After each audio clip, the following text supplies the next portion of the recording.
Hello everyone, today's video is going to be on a hybrid, okay, how to hit the hybrid, okay. You should not be afraid of it because there's two advantages is that for golfers.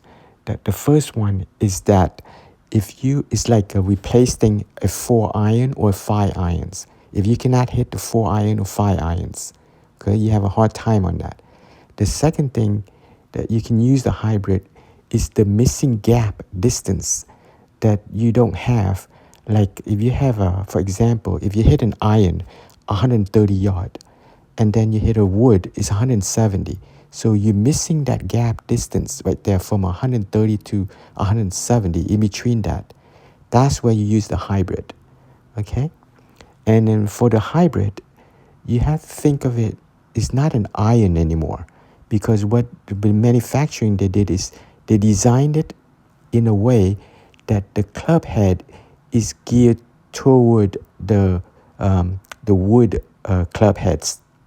Okay, so it's kind of like hitting a wood, but it's not really a wood.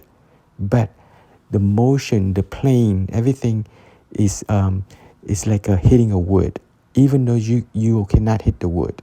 Okay, sometimes golfer cannot hit the wood, they can use the hybrid for that, but they still have to swing like a wood in a lower lateral plane and a sweeping motion. Again, when you're swinging the hybrid, you swing in a lower lateral plane and a sweeping motion. Okay, and second thing is that it also giving you the distance where you are missing that gap between an iron and the wood. Okay.